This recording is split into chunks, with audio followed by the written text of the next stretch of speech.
veux t'aimer, t'offrir ma vie avec Marie, te dire oui, parce que je t'aime, parce que je t'aime. Donne-moi d'aimer ton corps meurtri et dépouillé de ses habits, frissonnant du vent de haine.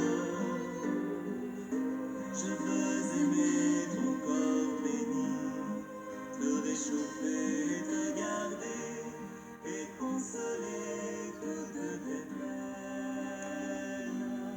13e dimanche du temps ordinaire.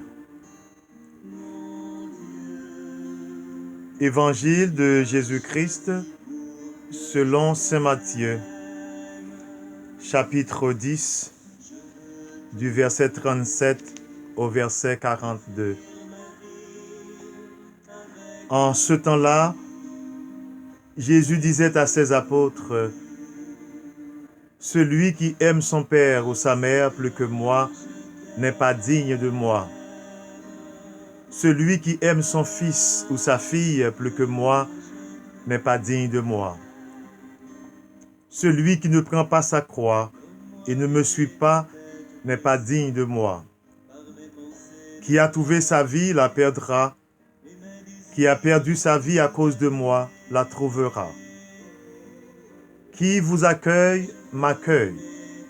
Et qui m'accueille accueille celui qui m'a envoyé. Qui accueille un prophète en sa qualité de prophète recevra une récompense de prophète. Qui accueille un homme juste en sa qualité de juste recevra une récompense de juste. Et celui qui donnera à boire même un simple verre d'eau fraîche à l'un de ses petits en sa qualité de disciple, amen, je vous le dis, non, il ne perdra pas sa récompense. Acclamons la parole du Seigneur. Louange à toi, Seigneur Jésus.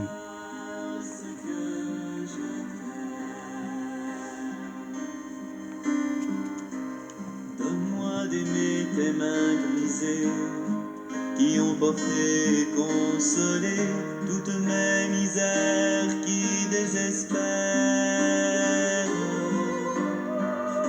Je veux aimer tes mains d'amour et t'offrir pour retour mes partages de chaque jour.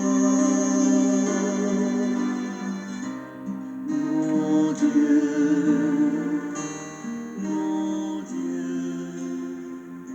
qui m'a choisi pour que je t'aime. L'amour vrai est exigeant et accueillant.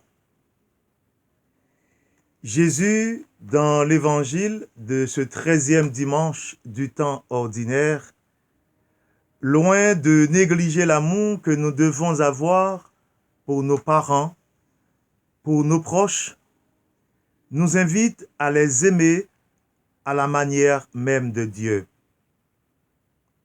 Jésus, dans l'évangile du jour, semble nous dire qu'il y a une hiérarchisation dans l'amour.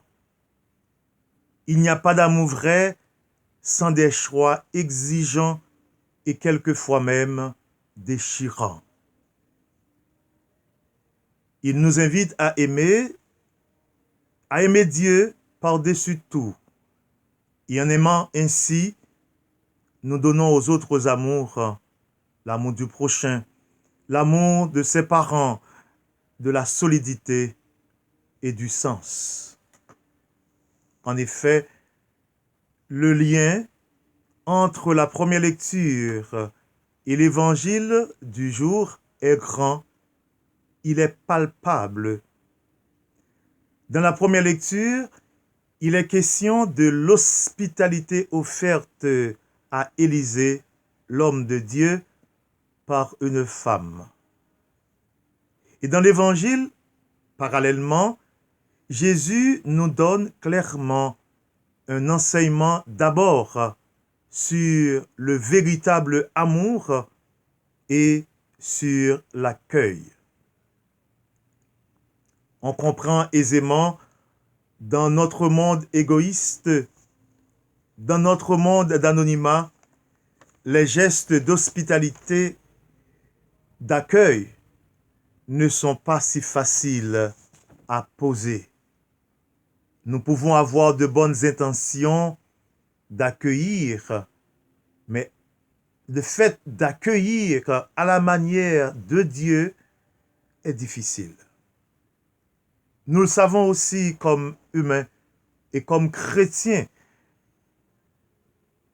C'est même une exigence évangélique, l'accueil vrai. Accueillir l'autre et se laisser accueillir par lui, avoir un cœur ouvert, en d'autres termes, ouvrir la porte de son cœur et ne pas fermer son cœur au prochain sont des gestes importants à poser, car ils sauvent plusieurs personnes et sont capables même de sauver le monde. Oui, le monde d'aujourd'hui, nos sociétés, combien égoïstes, nos sociétés ont besoin d'être sauvées, non pas par les armes, mais par l'amour, l'accueil du prochain, l'accueil vrai. Pour Jésus, l'accueil a une dimension spirituelle, une dimension divine. Lorsqu'on accueille une personne en tant que disciple ou prophète, c'est comme Dieu qu'on accueille. Ainsi, on comprend que notre relation interpersonnelle, premièrement comme humain et deuxièmement comme chrétien, chrétienne, a une dimension hautement divine. On accueille parce qu'on aime. Oui, on accueille parce qu'on aime. On aime d'abord Dieu qui nous demande d'aimer nos prochains. Il le dit, nul ne peut prétendre aimer Dieu s'il n'aime pas son frère, sa sœur, même l'ennemi. L'amour de Dieu et l'amour des autres ne sont qu'un seul et même amour. La personne qui accueille, cependant, doit cultiver une attitude de pauvreté. On ne peut accueillir véritablement que si l'on se sent d'abord débiteur vis-à-vis de l'autre qu'on accueille. L'autre qui a besoin d'être accueilli. Ainsi, on gagne beaucoup en accueillant de façon véritable. Quand on reçoit quelqu'un chez soi, on s'enrichit de sa présence si on laisse son cœur ouvert et accueillant. Quand on reçoit quelqu'un chez soi, on peut s'enrichir de sa présence si on laisse son cœur ouvert et accueillant. Oui, que c'est toujours bon de se sentir accueilli et aimé. Être reçu, c'est quitter sa condition d'étranger et entrer en partage avec l'autre. Frères et sœurs bien-aimés, reconnaissons humblement que l'accueil de Dieu et l'accueil du prochain se vivent d'une même manière. L'accueil de Dieu et du prochain s'inscrivent dans une seule et même démarche. L'une engendre l'autre. L'amour engendre l'amour.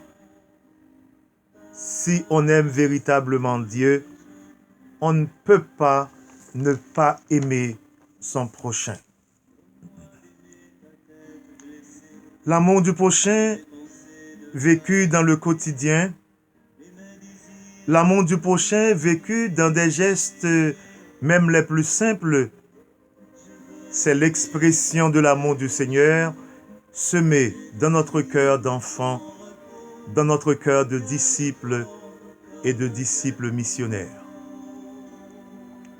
En donnant, souvent, il faut accepter de perdre, comme nous l'avons écouté dans l'Évangile. Et de cette manière-là que l'on reçoit véritablement. De cette manière-là qu'on gagne véritablement. C'est aussi, chers amis, la chance unique que nous avons d'échapper à l'hypocrisie qui nous ferait aimer Dieu sans aimer les siens, les frères, les sœurs. Demandons au Seigneur Jésus la grâce de pouvoir vivre véritablement l'amour vrai dans toutes ses dimensions, comme celle de l'accueil du prochain.